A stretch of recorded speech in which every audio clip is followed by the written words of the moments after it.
get started on the update, wanted to acknowledge the passing of State Representative Isaac Robinson. Representative Robinson was a phenomenal advocate on behalf of the people of Hamtramck and Detroit. He had a big heart and a moral compass that drove all the work that he did on the behalf of the people he represented. And his passing is a day of sadness that I think everyone around the Capitol and certainly in his district are feeling.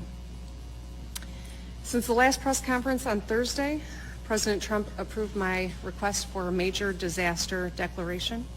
The declaration means that Michigan is now eligible for participation in the Federal Emergency Management Agency programming, that's FEMA, to provide relief for Michiganders impacted by COVID-19 and measures to slow the spread of the virus. This is helpful. This is a good thing for our state. I'm hopeful that next the President will review my request for individual assistance programs that provide meals to families who need them and the rental assistance and temporary housing for families. I look forward to the federal government's continued partnership, and we are grateful for the things that have happened over the course of the last few days to help us fight this virus. Truly grateful. I sent a letter to the United States Secretary of Defense, Mark Esper, requesting that the Department of Defense direct FEMA to support Michigan's request to use the Michigan National Guard for humanitarian purposes and to use the U.S. Army Corps of Engineers to help construct temporary hospitals. Over the weekend, we received a shipment of 112,000 N95 masks from the Strategic National Stockpile, with another 8,000 on the way. Again, this is good news, but we still need more. We know that one hospital in the Detroit area will go through 10,000 of these masks in a day.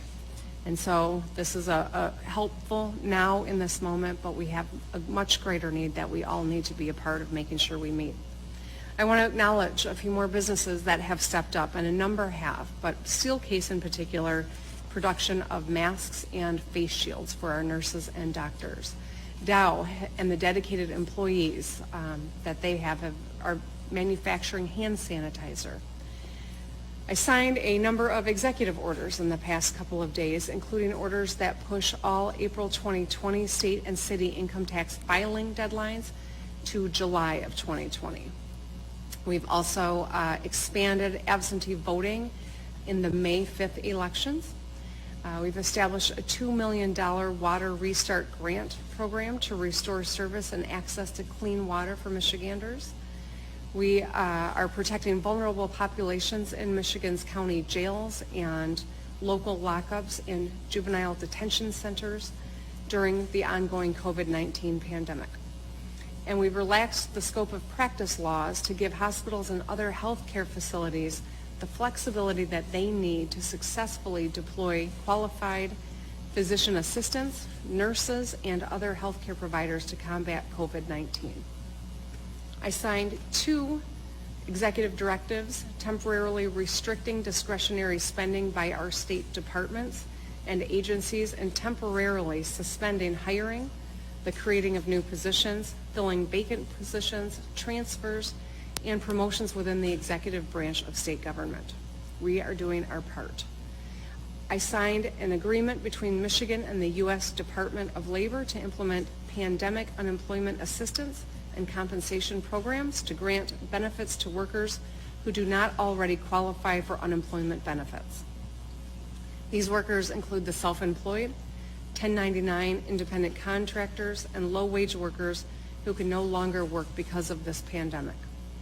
The agreement also includes weekly benefits for all unemployed workers by $600 and extends benefit payments from 26 to 39 weeks.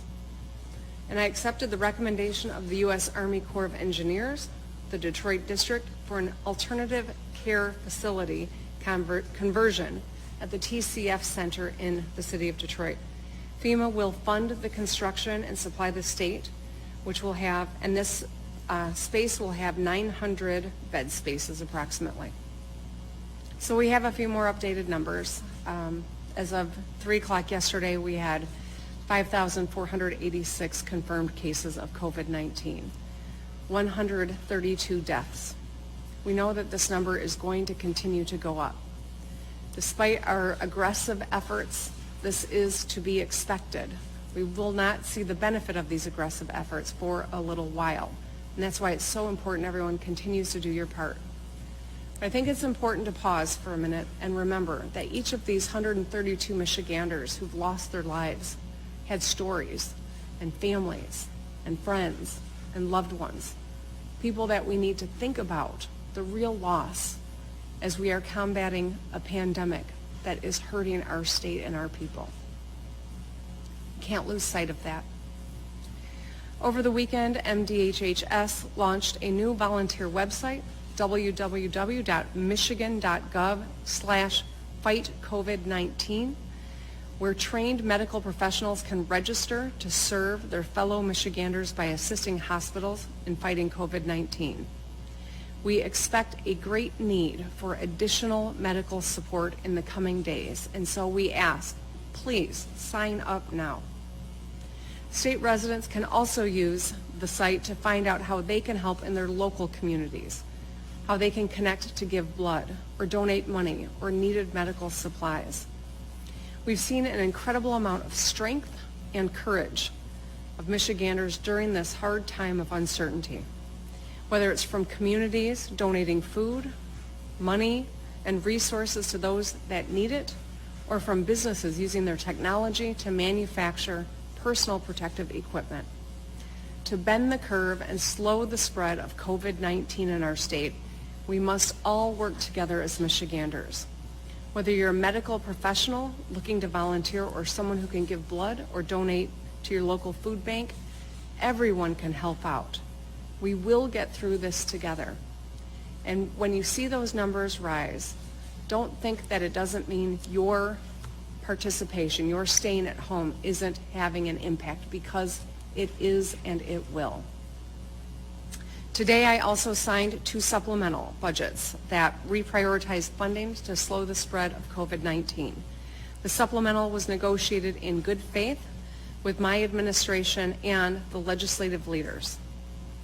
Key priorities from both sides were included in the bill. But the world has changed since those negotiations, and we must react and change along with it. I'll commend our State Budget Director, Chris Kolb, and the legislative leaders who engaged and agreed that due to the incredible toll that COVID-19 has taken on our health and our families and our economies, that it was important that I veto a number of line items to save tax dollars.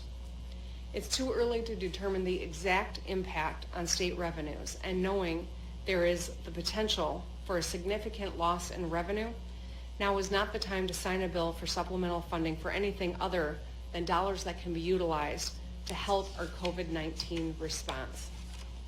I want to thank the legislative leaders, the Senate Majority Leader, Mike Shirkey, the Senate Democratic Leader, Jim Ananek, the House Speaker, Lee Chatfield, and the House Democratic Leader, Chris Gregg. I'm grateful for their partnership during this tough time. With this action, today, we will be committing $150 million to combat COVID-19.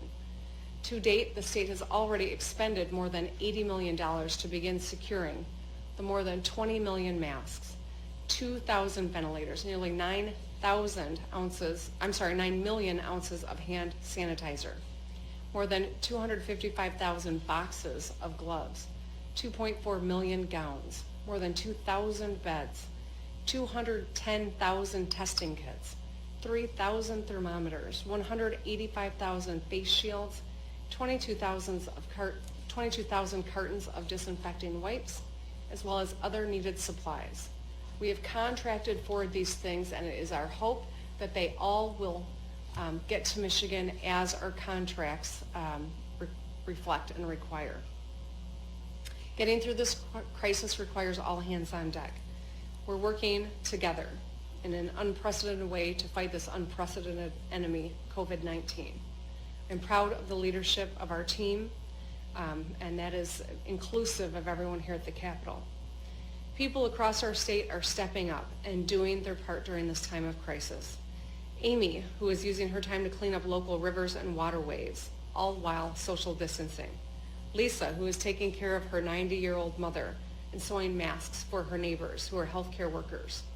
Paul, who is working from home wherever possible and maintaining our phone and internet services. Marie, who is working with our church to deliver food to families in need. Courtney, who's a teacher, who's using Zoom to stay connected to her students. The coming days will be unlike any challenge we've ever had before. It will require fortitude, strength, and grace. Our frontline care workers, they need more support. Our sick will need more beds and care.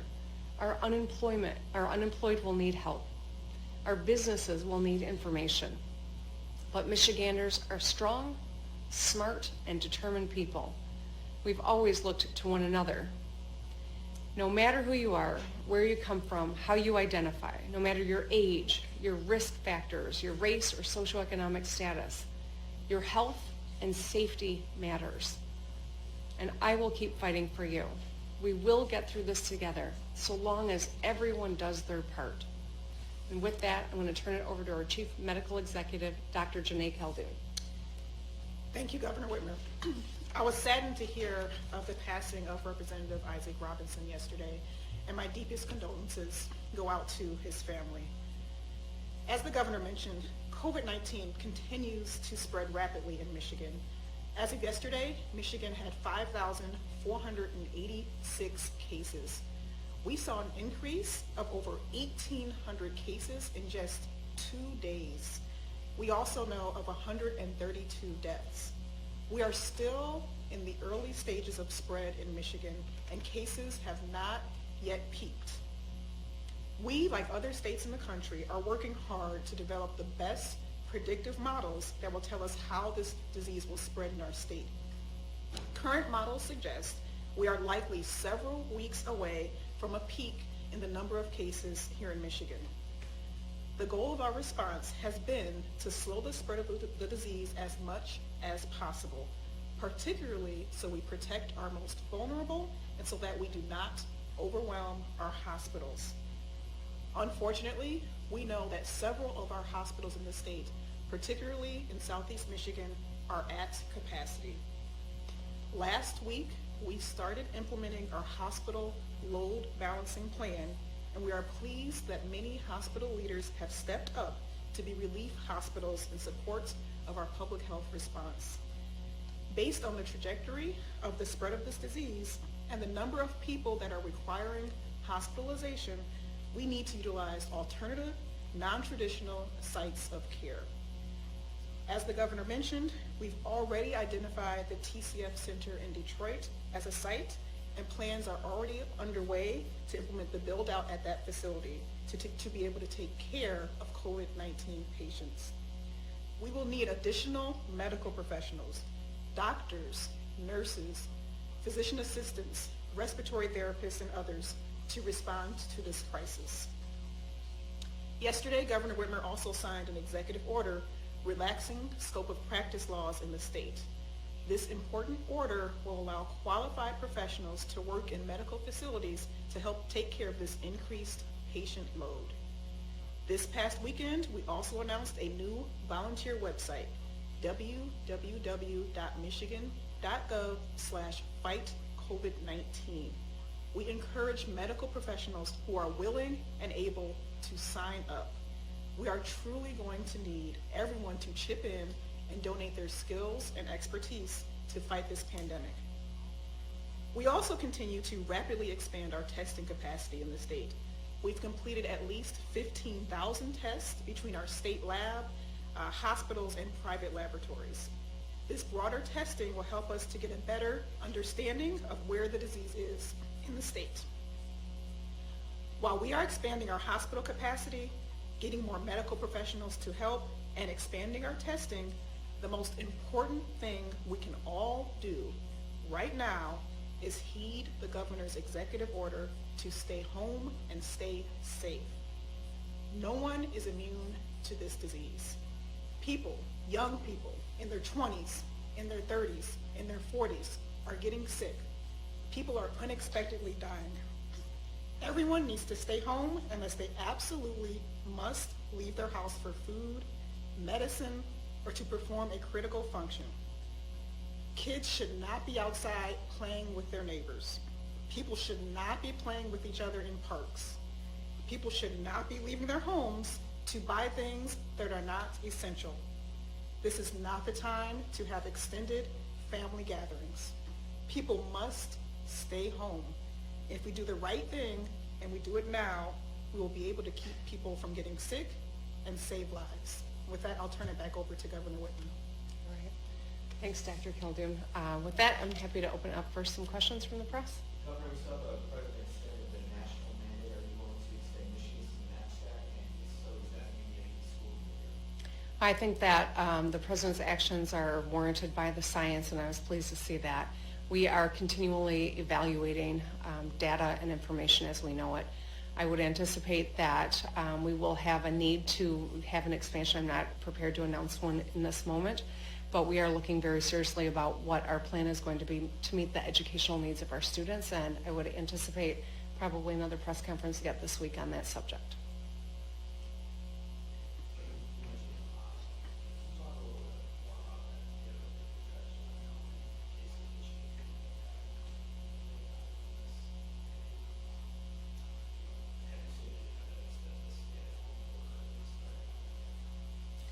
So I'm going to hand that to Dr. Khaldun. I'll just observe real quick that,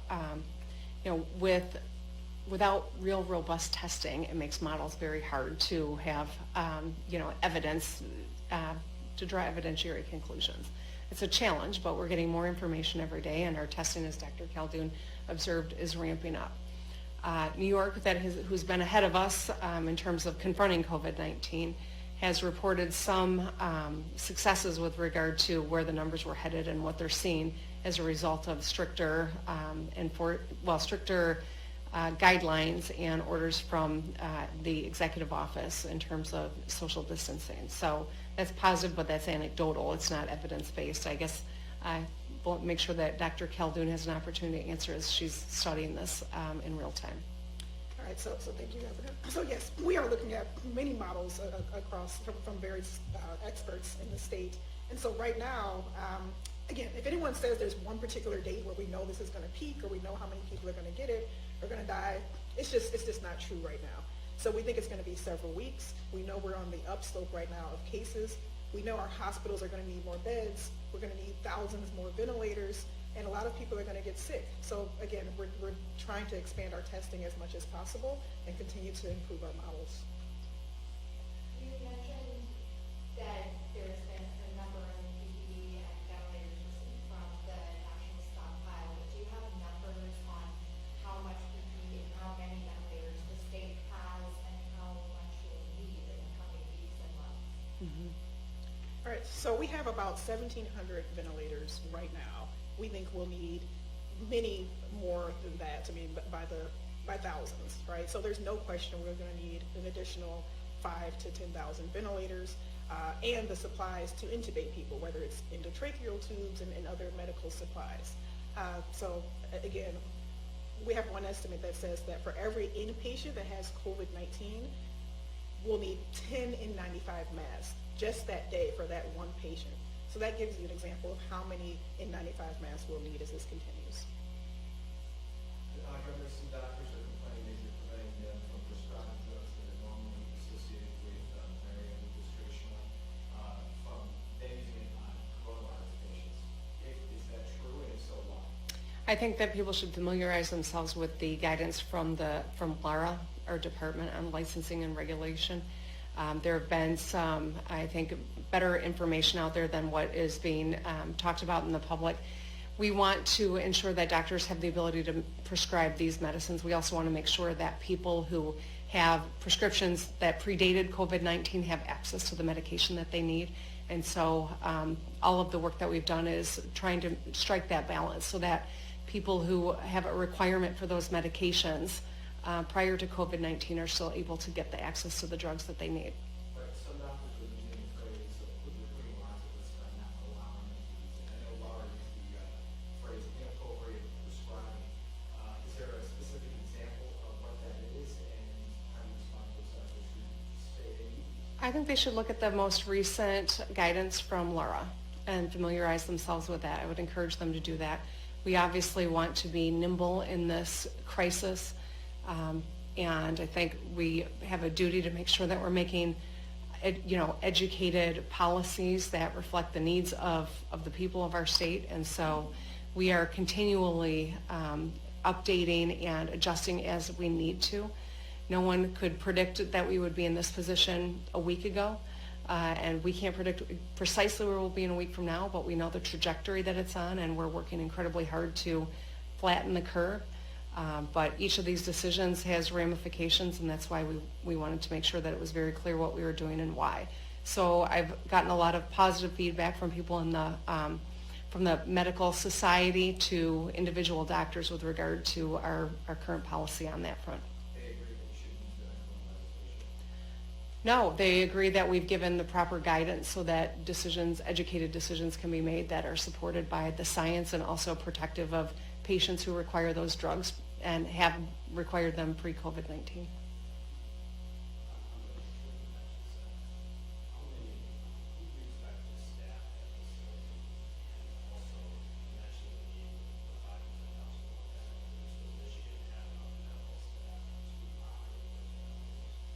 Well, we know that that's going to be a pressure point, and that's precisely why we've called out to people who have perhaps retired from in the medical field to consider coming back and helping out. That's why we've made it easier for people to join the front lines. All of these are pieces of the problem that we know is going to exist in terms of making sure that we've got first responders and frontline medical professionals to do the work. So I don't know, Dr. J, you've got more to add? There's no question that we don't have enough right now. We don't have enough medical professionals today to staff a 1,000-bed facility, but we are aggressively loosening the scope of practice laws, calling for volunteers, and also are going to be looking across the state for medical professionals working in areas where they might not be as hard hit right now to perhaps volunteer in the area as well. Question for Dr. Hogan. What types of patients are being transported to out-of-state hospitals, and what types of patients will be in those field hospitals once they're set up? Right. So it depends. Right now, some hospitals are accepting patients, relief hospitals are accepting patients with COVID-19, and others are not. So it depends on what hospital and what patient at this time. For the TCF Center, we currently are planning to have COVID-19 positive patients who are not critically ill to be served in that facility. But as we start developing these alternative sites, it will depend on where we are and the medical staffing available as far as what patients are treated there. And a follow-up on Dave's question, is there a shortage among a particular type of medical professional, respiratory therapists, nurse practitioners? Are you seeking a particular type of doctor or any alternative? Right, so there is a shortage of acute care physicians, but I'd say it's certainly nurses. We are definitely having a significant shortage of nurses to be able to take care of COVID-19 patients right now, and that's where the need is. You already mentioned the unemployment system, expanding that. We're hearing from a lot of people who can't log on and thinking the system's broken right now. What's being done against that? So, the system's overwhelmed, to be sure, but our system's been up and running where other states have gone down. And so while it is cumbersome, we're asking for people to be patient. We are working incredibly hard to make sure that we're able to meet the need. I'll just add this. We have, by executive order, loosened up some of the rules around how to go about filing unemployment, what the timing looks like, what you need from your employer, so that we make it easier for people to actually file. So we're recognizing the hurdles that are there and trying to level them so that it's easier for folks to get the support that they're going to need.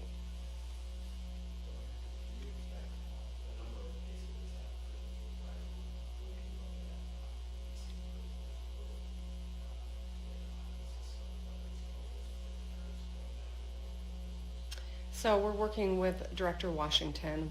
I signed an EO today with regard to policies of transport and encouraging local jails and facilities to consider doing exactly what you just described, and we're looking at our population as well with an eye toward the possibility of that, and working with Director Washington to make sure that we've got a thoughtful process that doesn't compromise public safety and recognizes the unique challenges we have because of COVID-19. Regarding the May elections, are you going to allow any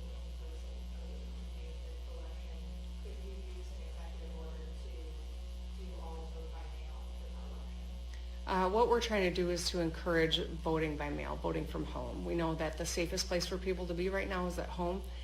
We know that for the foreseeable future, that is going to be a fact that we have to grapple with, and we can't sacrifice core democratic principles.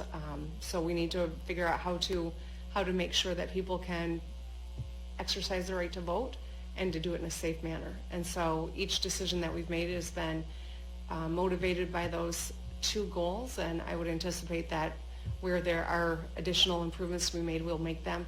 It also depends on kind of where we are at in the scope of COVID-19 and the increase that is continuing to grow right now here in Michigan. Have you spoken to anyone from either the task force or the president himself about the allegations from Friday about any equipment being held up, and how did they react? Is anything else being held up? Yeah, I've talked to everybody. I am on the phone constantly with the administrator of the FEMA, also people from the Army Corp of Engineers. I talked to Vice President Pence a couple of times in the last few days. We're grateful for their work that they're doing. They're working 24/7, as are we. And I think that, my experience is not unlike that of governors and mayors across the country who are also trying to procure as much personal protection equipment as we can.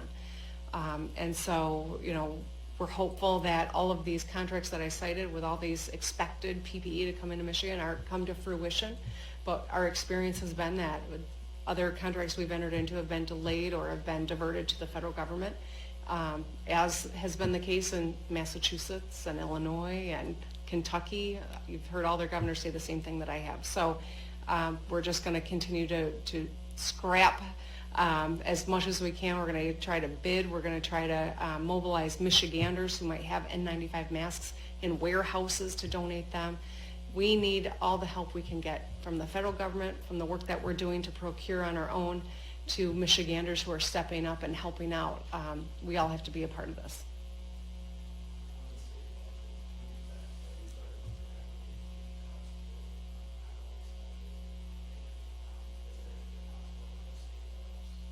So at this point, I've issued executive directives for hiring freezes and to shore up spending in our departments. We've got a lot of essential services we've got to continue to meet the needs of our people, but where there are unplanned expenditures or potential addition to operations, we're going to stop all of that because we know we've got to be really conservative right now. We know that the toll that COVID-19 is going to take on our state economy and on our ability to meet the needs of people is going to be real, and it's going to be felt in the budget. We've had great productive conversations with the legislative leadership, both sides of the aisle. We all have a healthy respect for the challenges that lie ahead, and we're going to continue to work together to meet those challenges.